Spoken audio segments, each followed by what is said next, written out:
and some clock troubles. But we're here Friday night. We're going to answer any questions that you might have. And so if you've got religious questions, spiritual questions, questions about life in general, we believe that the Bible is a book that God has given to humanity, and that it is an applicable and practical book, that it not only tells us about things that are otherworldly and supernatural, but it also tells us a lot about this world, how it operates, and who we ought to be in this world. And so whether you're a believer, whether you're atheist, agnostic, or of another faith, we believe that the Bible can help you, and we're interested in sharing what it is that we think God has given to mankind, to humanity, so that we can all be who we ought to be. Let's talk in the news. I don't know how many people have been following the news. There's a lot going on right now in regard to constitutional rights and churches. And one of the things that keeps coming up, and if you've been paying attention to it on news feeds, you've probably seen there are a couple different religious groups in California, and I'm sure not just California, those are just the ones that I happened to notice, who are protesting various ordinances or rules that have been put in place by the county. I'm trying to be fair to both sides. And they have basically been saying, the churches have basically been saying that the local government is violating their constitutional rights. And so they are meeting in conflict. Was that the right word? In contrast? No, not contrast. Almost in protest too. I think protest might be fair. Protesting the rules that have been put in place. Like if there's a mask rule, if you're going to be, even in a building, you have to wear a mask. In churches, they've asked churches not to sing inside the building, so you can go outside and sing. Gatherings are limited to a certain size. I don't know all the details because I don't live in California. And my understanding is that each county is different there. A lot like where we live in Tennessee, the counties have various rules. And so you kind of have to figure out what are the rules for your county. And so the problem or the issue is you have believers then kind of standing opposed in protest to what the government is doing. And one of the questions is, should they be doing that? And is that a positive thing or is that a negative thing? And I can't answer specifically if you are a believer or if you're not a believer, right? And you happen to live in California and you happen to be watching, how does that make you feel about a local church? Would you be more likely to go visit or less likely to ask them to help you understand the Bible based off of the decisions that they're making, right? So that's going to be one element that we'll talk about tonight. I don't know how to describe that. Maybe like the witness, the reputation of a local church and the members of a local church. Another thing is just the general attitude toward government. What should believers be doing? We've talked about this some already, but we can talk about it again. And maybe, I don't know, can you think of any other points that maybe we would want to talk about? I don't want to get into the constitutionality of the laws. Mm-hmm. And the reason why is because I'm not a constitutional scholar. I'm not a constitutional lawyer. And so really what I think about how that works doesn't matter very much. I don't spend my time studying constitutional law. I spend my time studying the Bible and what God is telling us there. So that's where we're going to focus our efforts. Maybe one day you'll be a constitutional lawyer, and then you can tell me. But it's interesting. I'll just kind of start the discussion. It's interesting in the articles that I have seen or read and the videos that I have seen, there's only a few, there isn't very much Bible referenced. And it could be because the appeal is to a civil government, right? They're arguing with the civil government, and maybe they feel like quoting from the Bible is not going to convince the civil government. Unless you happen to be talking to other believers in the civil government, why should it? And even then, they're kind of bound by the laws, not necessarily the scriptures. So maybe that could be why. Well, that's fair. Because even in like debates and stuff, you're not allowed to cite religious documents as a moral argument. Yeah, it's not right just because my book says so, right? Because then you would wind up with different people's books, right? A Christian might say one thing, a Hindu might say another, and it's I understand that in a debate. And that could be why, because they are trying to make a legal argument. And I don't know if that would, I don't think that's an argument that a court would uphold. Other than, I think if they were to demonstrate that this is really a part of their faith, that then it might be protected under the First Amendment. Maybe that, but I don't know that they have to. I don't know they have to do that yet. I mean, the fact that they're meeting kind of shows that. Anyway, yeah. So they're, but that kind of bothers me a little in the appeal to other people, because they're not saying, hey, this is what we think the Bible says, and this is why we're doing this. They're basing their argument off of the Constitution. And personally, I mean, they could be right or wrong about the Constitution, but personally, it seems to me that that is a poor way for a church to approach that argument. Mm-hmm. Let your lawyer, if you have one, let your lawyer argue with them about the constitutionality. But as a group of believers, I don't think the strongest argument a group of believers can make is we have constitutional rights. I think the strongest argument that believers can and should be making to a community is this is what we believe and why. Because as an outsider, if I'm seeing this, I think that my initial reaction would be that they don't care about the people. They don't care about the community. They're not trying to keep the virus from spreading. They're doing this. They're being disobedient to the government. They're not law abiding. That would kind of be the overriding feel, I think, that I would have. What do you think? I don't know. That would be difficult. Yeah, it's hard, and 100 people may have 100 different reactions to that. But I think that's where I would be. I think that would be how I would feel. Is why can't they just follow the rules like everybody else? And that does seem to be, I think the reason why I brought that up is that does seem to be at the heart of the biblical discussion about these things. As believers, it is very important, as a Christian, for me personally, my conduct is not governed by the Constitution of the United States. It's not governed by the state penal code that I live in. It's not governed by any of those things. My conduct is governed by God, and God is the one who tells me what to do and why and who to be and how to behave. That's where I kind of get my identity from. And I would think that I would want to share that with other people. Not that I'm defending my rights, but I have a calling to a higher law, so to speak. And the Bible seems to kind of hint at that in places like Romans 13, which we can look at in just a minute, where it says things similar to, do what is honorable in the sight of all people. That's Romans 12. Do what is honorable in the sight of all people, because the last thing you want to do is behave in such a way that people say, man, those Christians, they just don't know how to follow the rules.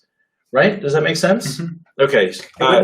It wouldn't make much sense to try and benefit your church by doing something that hurts its reputation. Right. Yes. I'm putting a title up here. Yeah. I agree with you. And this may not be a fair way to phrase it. I'm just trying to come up with ways to a way to phrase it that is fair, because I think with this, should a Christian obey the government? I think almost everybody would say yes. The issue is, what does a Christian do when they don't like what the government is doing? Like, if you think that the government is violating your rights as a U.S. citizen, how do you then behave? I think that is the struggle. And the groups that we've talked about in California, I don't think that they're trying to do wrong things, right? I don't think it's grandstanding. I don't think I'm trying to give everybody the best possible motives. The local governments and the local churches there, they all want the best. And the disagreement is about what's best. And so what do you as a believer do when you're kind of at that impasse? You think that one thing is better and they think that something else is better. Who wins that impasse? Right? I would argue that almost all the time it should be the government. As a believer, I think that if there's a butting of the heads, so to speak, that my duty, my first duty, is to obey if I can. Does that sound right? That makes sense. Okay, so the reason why I would say that is because of passages like Romans 13. And so when you go over to Romans 13, it says, why don't you read that? Just read the first 7 verses there. Okay. Let every person be subject to the governing authorities, for there is no authority except from God, and those that exist have been instituted by God. Therefore, whoever resists the authorities resists what God has appointed, and those who resist will incur judgment. For rulers are not a terror to good conduct, but to bad. Would you have no fear of the one who is in authority? Then do what is good, and you will receive his approval, for he is God's servant for your good. But if you do wrong, be afraid, for he does not bear the sword in vain. For he is the servant of God, an avenger who carries out God's wrath on the wrongdoer. Therefore one must be in subjection, not only to avoid God's wrath, but also for the sake of conscience. But because of this you also pay taxes. For the authorities are ministers of God, attending to this very thing. Pay to all what is owed them, taxes to whom taxes are owed, revenue to whom revenue is owed, respect to whom respect is owed, and honor to whom honor is owed. Okay. And then if you continue on, he's going to step away from the government and then talk about you personally. So that's you interacting with the government. And then say, oh, nothing to anyone except to love one another. Right? That's powerful. And so here's this idea. The reason why I think that our first order, right, our first line of business is submission, is because of what he says in verse 5. Therefore, one must be in subjection. Right?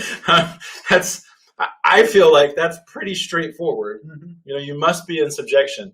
And the idea there is he says not only to avoid God's wrath. So God is going to punish, apparently, the rebellious, those who are just rebelling for the sake of rebelling, which is an interesting discussion about the American Revolution. Be in subjection, not only to avoid God's wrath, but also for the sake of conscience. Perhaps for your own conscience. There are other places where Paul will use a similar phrase, and he's talking about the conscience of other people. And so what does he mean there? It seems to be that you need to not just be worried about God, but also concerned for other people.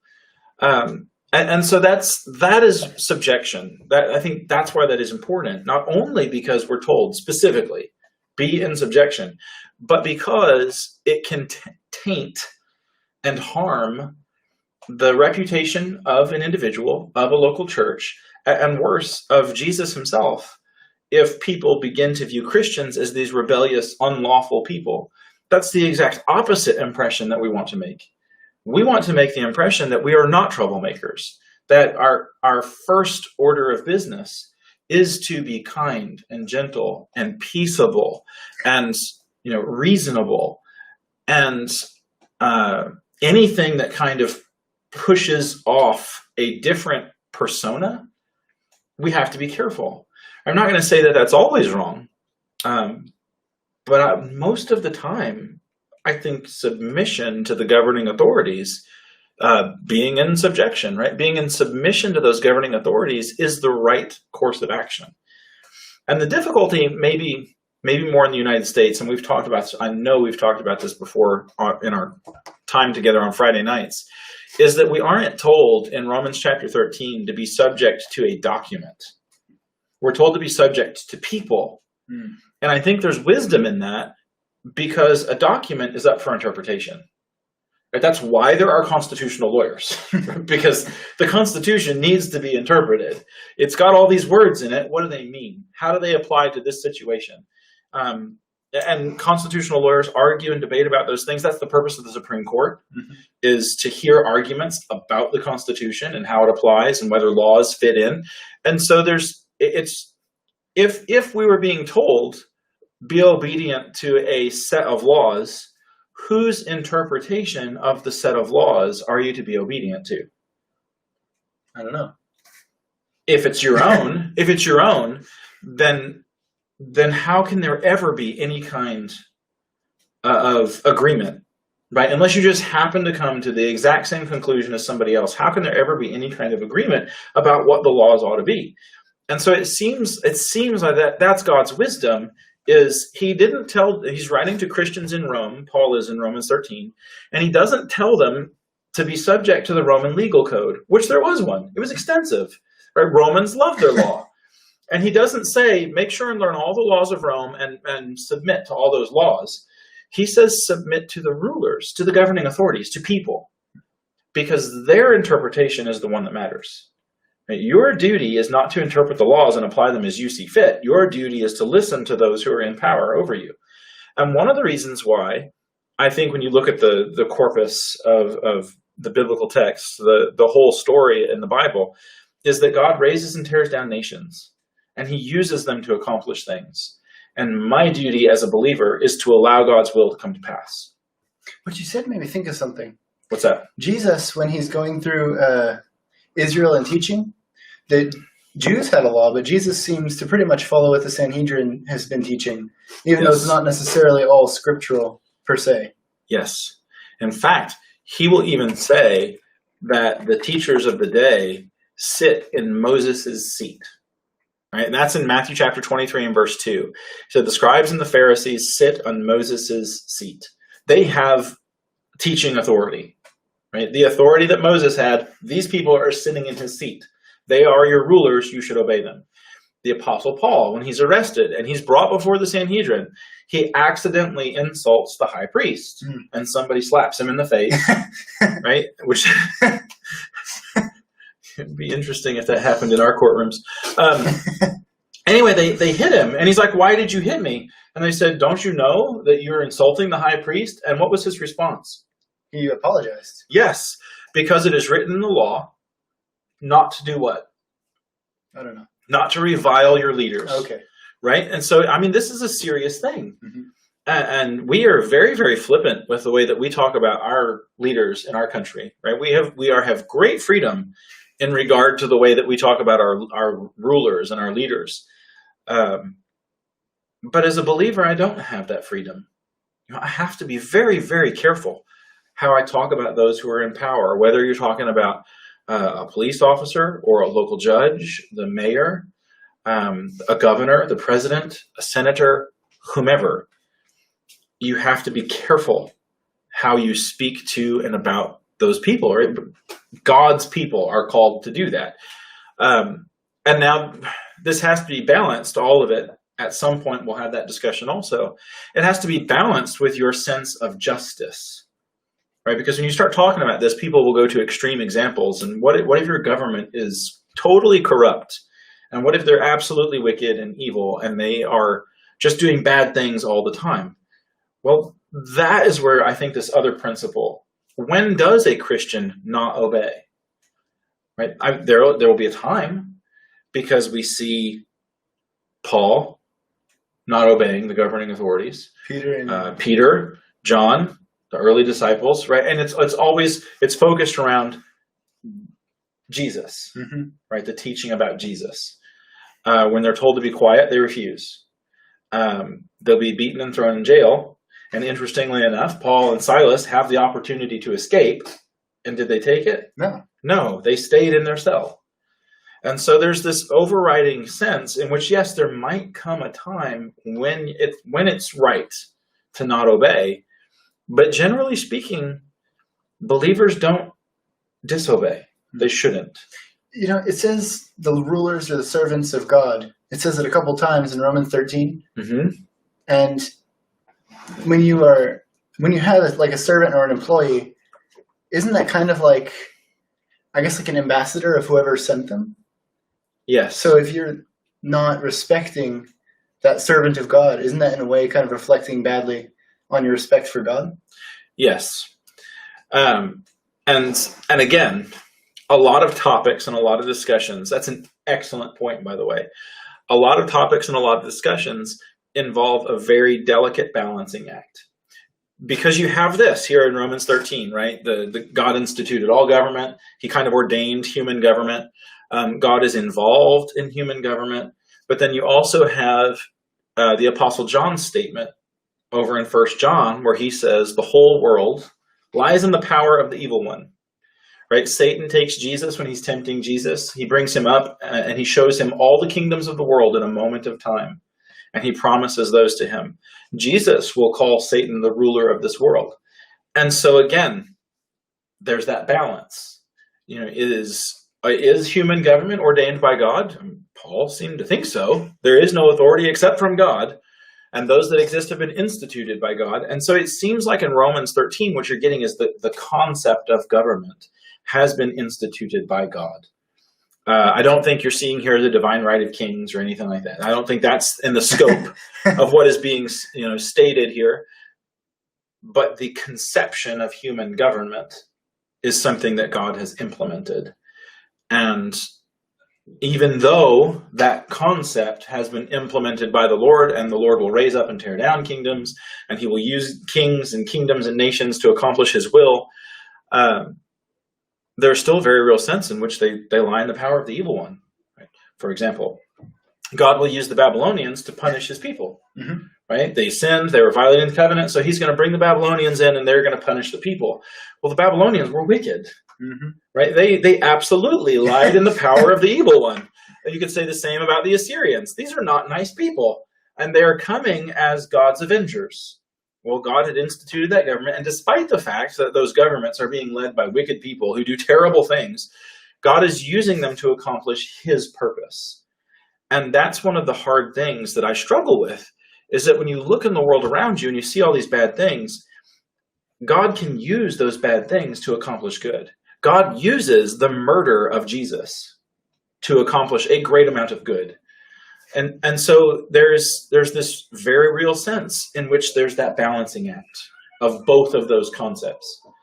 And that's one of the hard things about figuring out what the Bible says. Just like in the Constitution, there's a balancing act between what applies when and how and why, and that's why there are constitutional lawyers and the Supreme Court, and why there's all sorts of debate all the time. Same thing when it comes to the scriptures. People have different points of view, they have different understandings, and we have to work together to arrive at a conclusion derived from the text. And so here I think what we see is, again, subjection, submit, unless what? Well, unless they're telling you to do something that God directly tells you not to. Yeah. Or, yeah. And what were you going to say? Finish. Or otherwise, just disobey God. Yeah. I think if they're calling you in particular to violate one of the fundamentals of Christianity. Like when the Romans made a law that you had to worship the Roman gods. Yes. Which was kind of always a law. It's not what we're talking about, but Roman religion is different than Christianity. Christianity is very much about relationships. You enter into a covenant relationship with God as a Christian, and Roman religion was not like that. Roman religion was very much kind of a state affair. It was all about the government being good with the gods, so that the gods would bless the government and everything. Right? It was not worshiping the Roman gods. It was actually seen as a form of rebellion. Or treason. Treason is a better word. Treason against the Roman government, because you were going to hurt the state by not worshiping the gods. And so the result of that is you would have many Romans who worshipped the Roman gods, but they didn't care about them. They may not even have believed in them, but it was just part of what they did. Right? And so the Christians come along, you're exactly right. It is expected that every citizen in the Roman Empire, whether a real citizen or you just happen to live there, right, it is expected that you will honor the pantheon. And Christians and the Jews refused.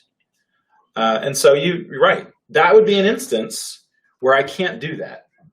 You are asking me to do something that directly violates one of kind of the pillars of the faith. You are asking me to bow down, to have another God before Yahweh, before the Creator God. I cannot do that. That would be a time when we would have to disobey. Can you think of other examples? From the scripture? Yeah, or you can make them up. From the Bible's better, but...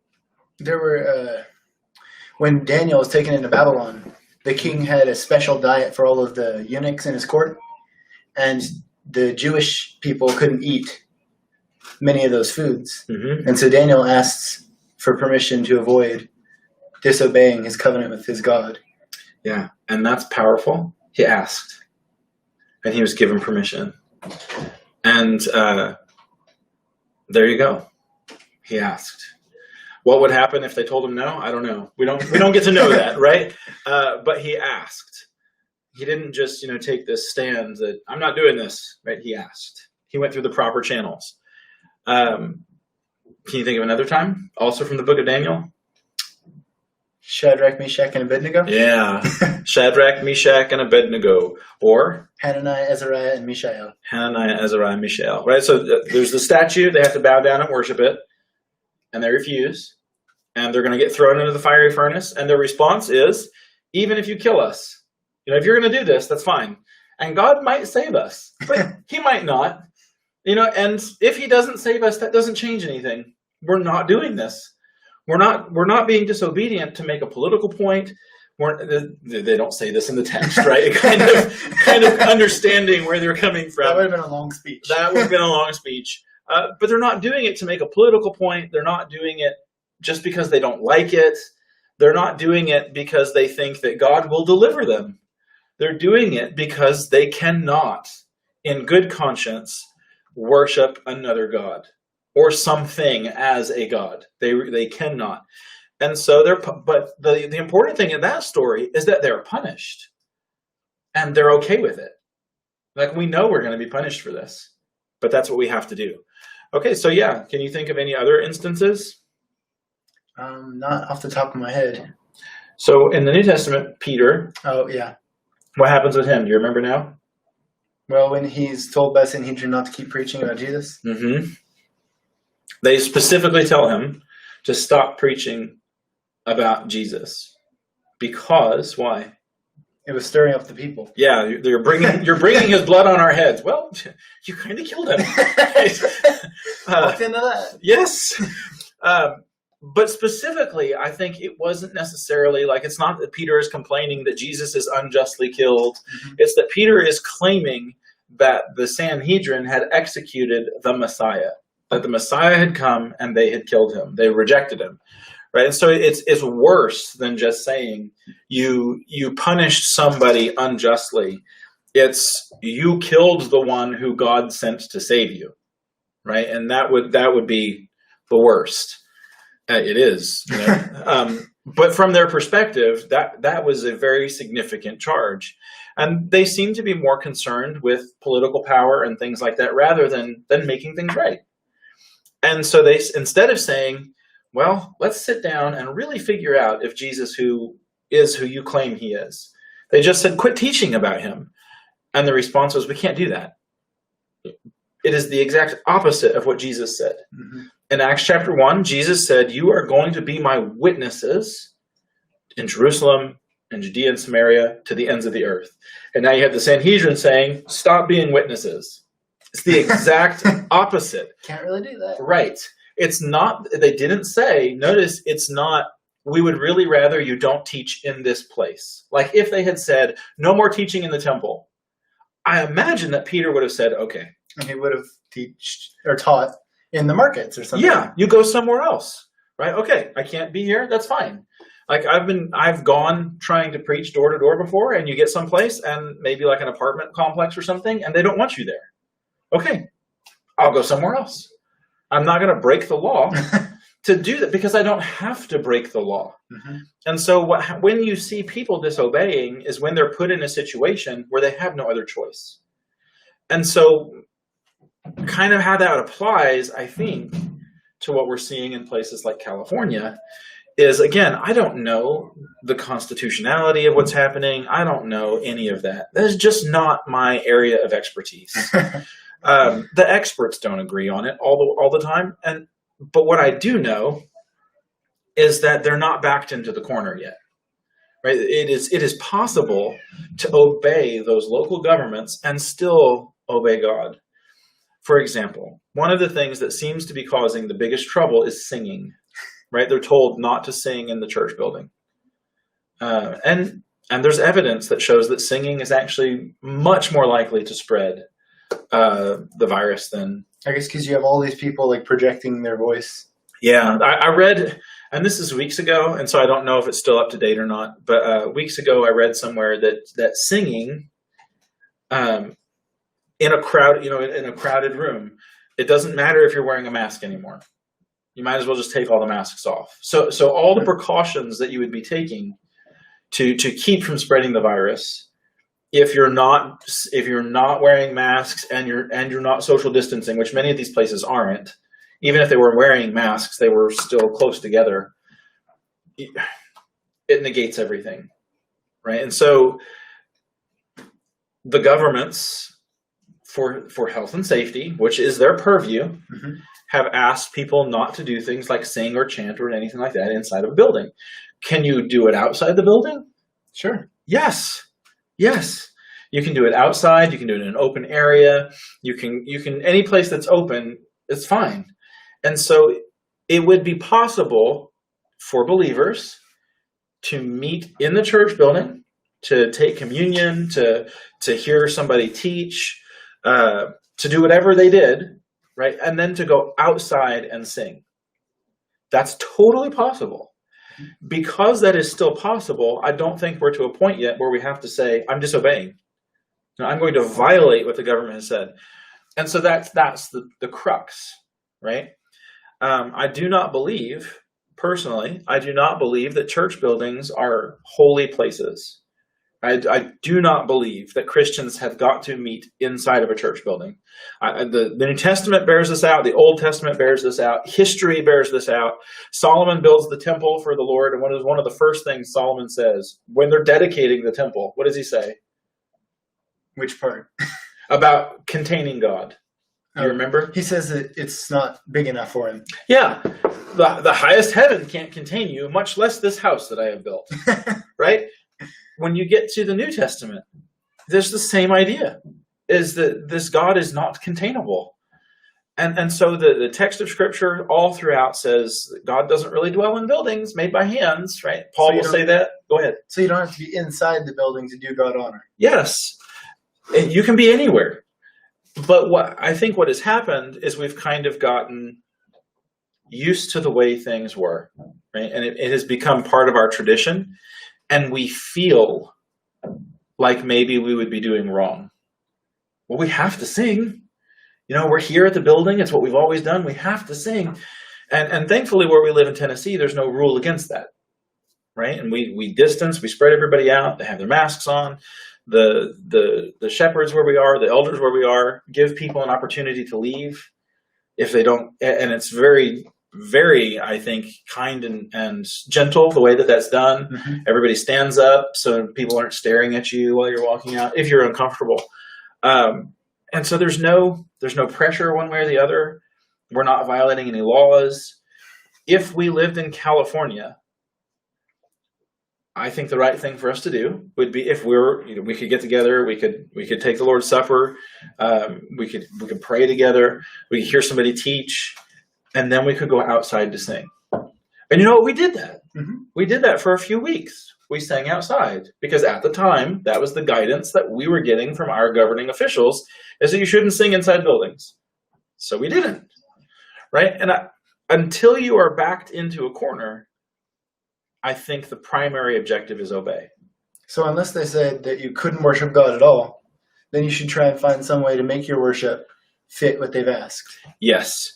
And if they were to say that you can't worship God at all, then where you are is the least of your worries, right? It doesn't matter if you're inside or outside because they've said you can't do this at all. If they were to outlaw church buildings altogether, if they were to say church buildings are illegal, we're tired of churches not paying property taxes, and so they're illegal. Well, you don't have to have a building, right? You haven't got to. Or you can have the building and just pay the property taxes. I mean, there's all sorts of things that can or should be done. I hope that never happens, right? But I mean, it could. What do? You obey if you can. Well, the early believers met in houses. You could do that. You can. Yep. In Jerusalem, you have at one point at least 5,000 believers. I think there's many, many more than that. At least 5,000 believers. Where do they meet? I have no idea. Well, we know they met at the temple sometimes. You can't get a building to fit 5,000 people. Right. No, they didn't have one besides the temple, so they did meet in the temple complex sometimes, but it's not like that was their own little area, right? I mean, there's people all the time going and coming. which actually makes it ideal for evangelism. You're always meeting people. And it also says they met house to house, right? So they maybe got together in a big group in the temple complex out in one of the courtyards somewhere. And then they also met in smaller groups in people's homes, because you do what you have to do. And geography, location, laws, availability of resources, I mean, all those things kind of play into what you're doing.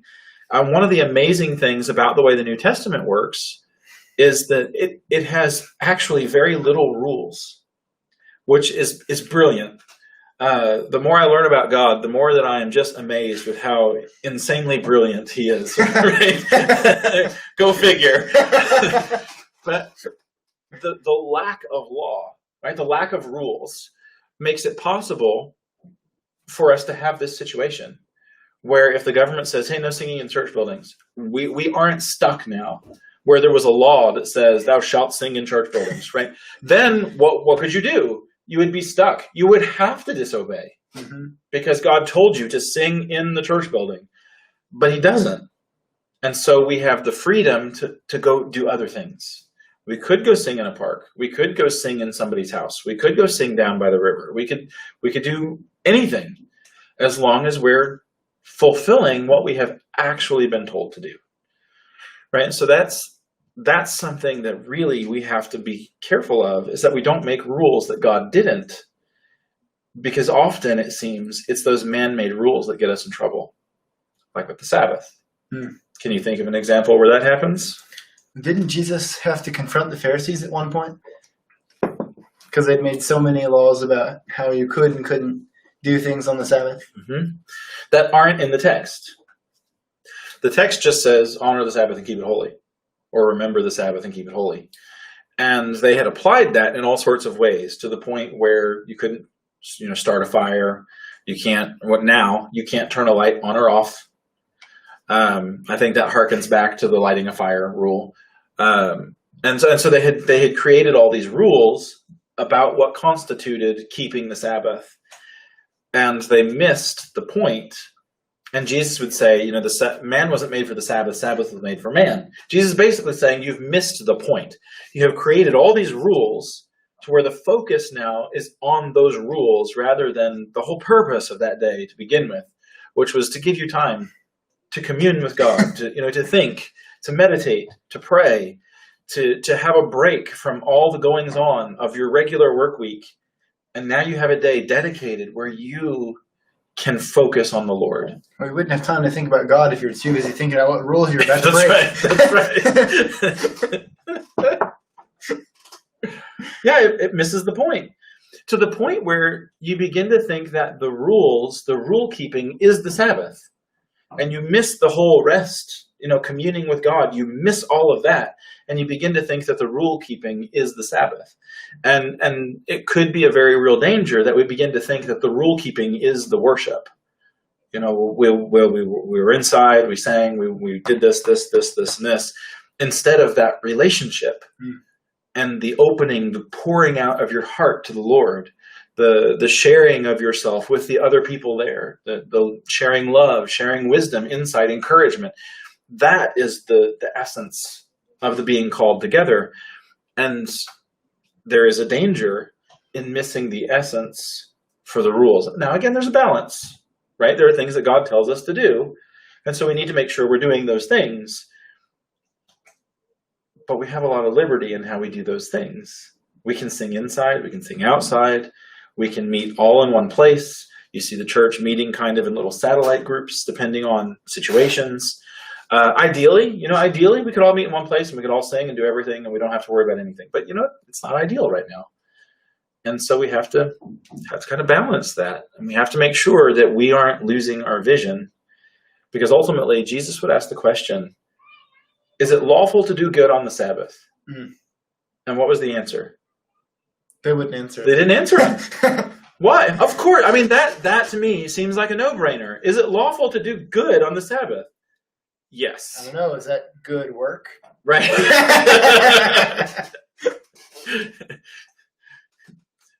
Yeah. I mean, he'll use it. If your ox falls into a ditch, you're going to leave him in. If your son falls into a well, are you going to leave him? No, of course you'll get them out, right? You'll do good. And they had lost that, right? And I'm worried that in our current cultural climate, there is a danger, if we aren't careful, that we could wind up falling into some of the same traps. And thankfully, where we are, that has not been an issue. The elders have done a great job leading our faith family. Everybody at the church there has been doing a great job of helping one another, of submitting to one another, of following the leadership of the shepherds. It has been an amazing experience. And so it's been a blessing in that regard, and getting to see how our church family reacts and how they interact. Right, that has just been amazing. But we have to be careful that we don't allow that to become, this issue of the Sabbath becoming about the rules. We have to be careful that that doesn't happen in the future. And so that really is, I guess, my biggest concern with kind of what we're seeing is a focus on the rules, to the point, the made rules that we make for ourselves. Our traditions almost. Yes. And it's okay to have traditions. It's okay to have a way that we used to do things. But this isn't normal right now. And hopefully things will go back to normal. Hopefully things will calm down. Hopefully there'll be a vaccine. Hopefully there's just this one version. It would be great if there wasn't a COVID-20, right? I mean, it would be great, or 2021. I don't know how that works. I don't know how that works either.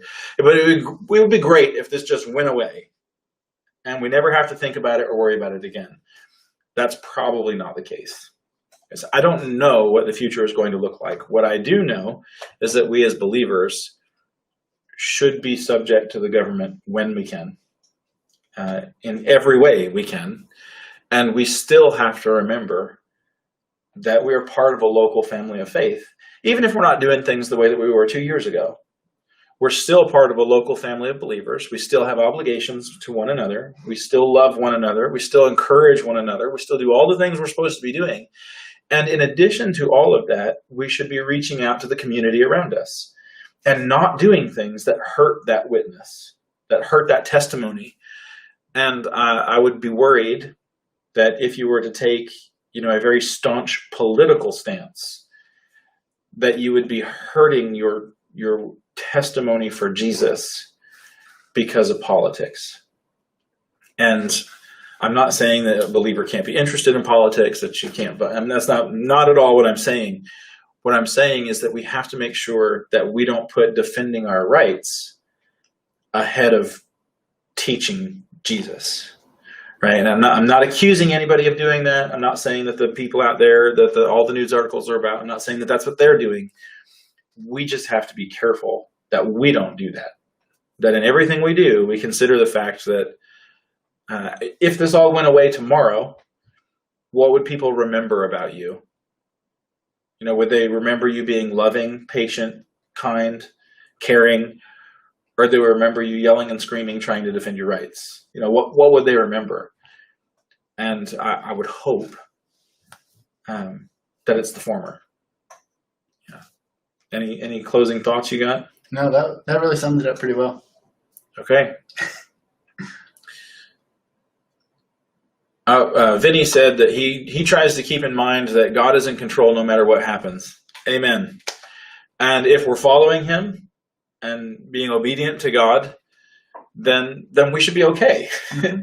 I don't mean okay physically, but I mean okay spiritually and okay mentally. We should be fine with whatever is going on around us. We should be at peace with it, because we're not really living for this life. We're living this life. Maybe this is the way to say that. We are living this life to glorify God. And that is the end game. And if that is what we're focused on, and I can use what is happening right now to bring glory to God, great. Then that's my job. That's what I should be doing. Okay, we'll leave it there. If you have any thoughts or comments or any other insights, and if you disagree, disagreement's okay. If you disagree, have some other point of view, we can talk about that. And that's when the best discussions happen, actually, is when two people disagree about something, but they're willing to sit down and cordially discuss and rationally discuss why they disagree.